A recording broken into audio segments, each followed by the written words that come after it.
Benz GLC 220D. ಇದನ್ನ ಹೆಂಗೆ ಓಡಿಸೋದು ಅಂತ ಹೇಳ್ಕೊಡ್ತೀನಿ.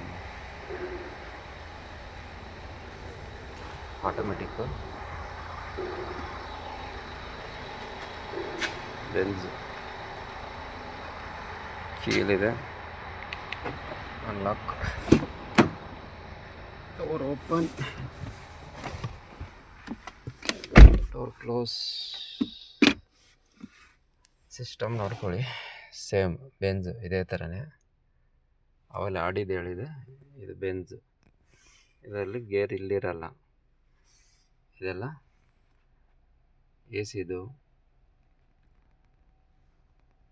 ನಾರ್ಮಲ್ ಫ್ಯೂಚರ್ಸ್ಗಳು ಇದೆಲ್ಲ. ಇದರಲ್ಲೆಲ್ಲ ಸ್ವಲ್ಪ ಉಲ್ಟಾ ಇದೆ. ಇದರಲ್ಲಿ ನೋಡಿ, ಸ್ಟಾರ್ಟ್ ಬಟನ್ ಬಂದು ಸ್ಟೇರಿಂಗ್ ಕೆಳಗಡೆ ಕೊಟ್ಟಿದ್ದಾರೆ, ಕಾಣಿಸ್ತಾ ಇದೆಯಾ? ಬ್ರೇಕ್ ಪ್ರೆಸ್ ಮಾಡಿ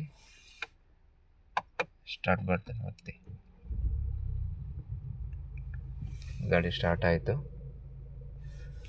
ಸೊ ಇದು ಇಂಡಿಕೇಟ್ರ್ ಬಂದು ಲೆಫ್ಟಲ್ಲಿರುತ್ತೆ, left to right.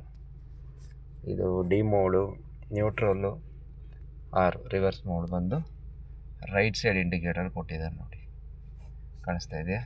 Break press ಮಾಡಿ ಡಿಗೆ ಹಾಕಿದ್ರೆ ಸ್ಟೇರಿಂಗ್ ಫ್ರೀ ಆಯಿತು, ಕಾಣಿಸ್ತಾ ಇದೆ ನೋಡಿ. D mode. ನ್ಯೂಟ್ರಲ್ ಬಂತ, ನ್ಯೂಟ್ರಲ್ಲು ನೋಡಿ, ಹಂಗೆ ತೋರಿಸ್ತೀನಿ ಲಿವರ್ನ. ಇದು ಹಿಂಗೆ ಮೇಲೆ ಎತ್ತಿದ್ರೆ ನೋಡಿ ರಿವರ್ಸಿಗೆ ಬಿತ್ತು, ಕ್ಯಾಮರಾ ಆನ್ ಆಯಿತು, ಕಾಣಿಸ್ತಾ ಇದೆ ಅಲ್ಲಿ ನೋಡಿ. ಇದು ತೋರಿಸ್ತಾ ಇದ್ದೀನಲ್ಲ, ಇದು ಬ್ರೇಕ್ ಇಟ್ಕೊಂಡು ಒಂದು ಸಲ ಪ್ರೆಸ್ ಮಾಡಿದ್ರೆ ನ್ಯೂಟ್ರಲ್ ಬಂತು, ಮತ್ತು ಬ್ರೇಕ್ ಇಟ್ಕೊಂಡು ಹಿಂಗೆ ಕೆಳಗಡೆ ಪ್ರೆಸ್ ಮಾಡಿದ್ರೆ ಡಿ ಮೋಡು, ಡ್ರೈವಿಂಗ್ ಮೋಡು.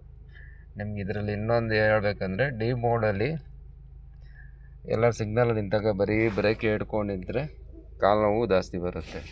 ಅವಾಗ ಇಲ್ಲೊಂದು ಬಟನ್ ಕಾಣ್ತಾ ಇದೆ ನೋಡಿ, ಈ ಬಟನ್ ಕಾಣ್ತಾ ಇದೆ, ಇದು ಜಸ್ಟ್ ಹಿಂಗೆ ಪ್ರೆಸ್ ಮಾಡಿದ್ರೆ ಸಾಕು, ಪಾರ್ಕಿಂಗ್ ಆಟೋಮೆಟಿಕ್ ಅದೇ ತೊಗೊಳುತ್ತೆ, ಹ್ಯಾಂಡ್ ಬ್ರೇಕು. ಆವಾಗ ನೀವು ಬ್ರೇಕ್ ಬಿಟ್ಟು ಕಾಲಿಗೆ ರೆಸ್ಟ್ ಕೊಡ್ಬೋದು. ಮತ್ತು ಬ್ರೇಕ್ ಪ್ರೆಸ್ ಮಾಡಿ ಡ್ರೈವಿಂಗ್ ಮೋಡ್ ಹಾಕೋಬೇಕು. ಇದು ಡ್ರೈವಿಂಗ್ ಮೋಡ್ ಕಾಣುತ್ತೆ ನೋಡಿ. ನ್ಯೂಟ್ರಲ್ಲು, ರಿವರ್ಸು, ಮತ್ತು ನ್ಯೂಟ್ರಲ್ಲು, ಪಾರ್ಕಿಂಗ್. ಸಿಂಪಲ್. ಇದು ಬೆನ್ಸ್ 220.